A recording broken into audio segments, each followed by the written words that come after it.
Saudara-saudari. Selamat malam semuanya. Malam ini mari kita belajar kesaksian Matius bersama-sama.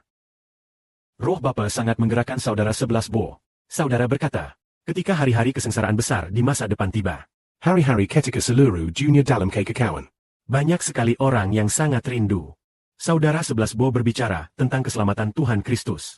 Tepat pada hari-hari itu, banyak orang sangat rindu mendengar, sangat rindu datang mendengarkan saudara 11 Bo berbicara tentang hal dia akan datang kembali menjemput kita pulang ke rumah surgawi.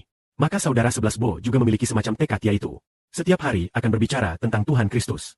Setelah membahas Matius, membahas Markus, setelah membahas Markus, membahas Lukas. Setelah membahas Lukas, membahas Yohanes. Keempat kitab dibahas secara bergantian, terus-menerus berbicara. Supaya kita memahami keselamatan Tuhan hingga sempurna. Hari ini ketika saudara Shibo Meravizi lagu-lagu Siptan saudara-saudari. Dapat merasakan bahwa pemahaman saudara-saudari akan keselamatan Tuhan sangat dalam. Hati yang mengasihi Tuhan semakin teguh. Justru karena itu, karena hati kita yang mengasihi Tuhan teguh, kehidupan pun menjadi teguh. Hal yang sangat ajaib adalah, seperti yang dikatakan Alkitab, yang menabur dengan murah hati akan menuai banyak. Maka saudara 11 Bo, dengan murah hati menyampaikan kebenaran, melihat iman saudara-saudari semakin teguh, kehidupan semakin baik. Seolah-olah dirinya sendiri mendapatkan penghiburan dan tuaian yang besar. Sangat-sangat besar. Maka selanjutnya, mari kita mulai menjelaskan bab pertama dari kesaksian Matius.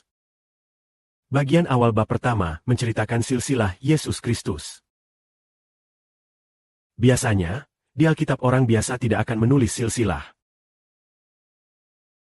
Tapi dari Kejadian sampai Wahyu, Alkitab menuliskan silsilah seseorang, yaitu silsilah Sang Penebus. Dari Adam sampai Tuhan Yesus Kristus. Selalu ada mengenai Tuhan Yesus Kristus, yaitu silsilah Sang Penebus. Satu generasi demi satu generasi, satu generasi demi satu generasi. Sampai Tuhan Yesus Kristus lahir, lalu belakangan baru menyadari, ternyata Sang Penebus yang dijanjikan Allah adalah keturunan Abraham, keturunan Yesus Kristus.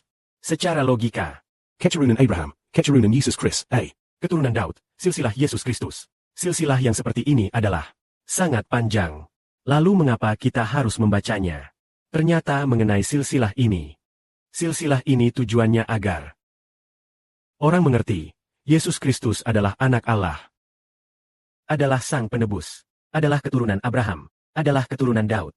Dan justru karena itulah ada silsilah. Maka mari kita lihat bagian pertama yang berkata keturunan Abraham, keturunan Daud, silsilah Yesus Kristus. Maka kita hanya melihat kalimat ini yang berkata, Keturunan Abraham, Bapa Surgawi Yahuwah.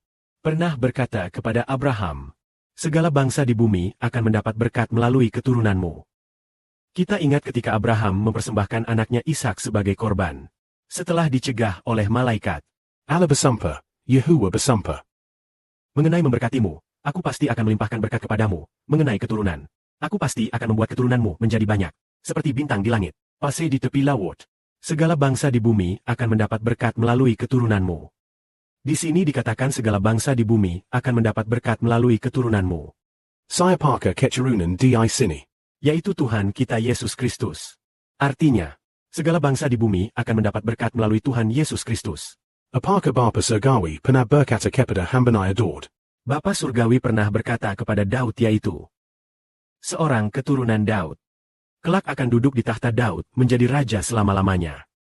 Karena Daud pernah ingin membangun bait suci. Maka Allah mengasihani Daud dan berfirman, mengadakan perjanjian dengan Daud. Membuat tahta Daud kokoh untuk selama-lamanya. Di masa depan akan ada seorang keturunan yang duduk di tahta Daud menjadi raja. Ternyata keturunan ini adalah Tuhan Yesus Kristus. Sama seperti ketika ibu Tuhan Yesus Kristus, yaitu Maria yang muda. Malaikat berkata kepada Maria, Maria, engkau akan mengandung dan melahirkan seorang anak laki-laki. Engkau akan menamai dia Yesus. Dia akan duduk di takhta Daud memerintah kaum keturunan Yakub. Kerajaannya tidak akan berkesudahan. Artinya, Yesus Kristus inilah yang akan duduk di tahta Daud menjadi raja. Ternyata Yesus Kristus ini adalah Tuhan yang menebus seluruh umat manusia. Jika dia hanya duduk di tahta Daud semata, memerintah Israel dalam perjanjian lama, maka kita tidak perlu membaca hal-hal tentang Tuhan Yesus.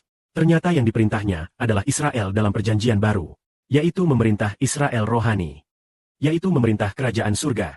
Kerajaan Israel rohani adalah kerajaan surga. Kerajaan Israel rohani itu, umatnya berasal dari segala bangsa dan negara. Kiranya kemuliaan bagi Bapa dan Tuhan. Amin.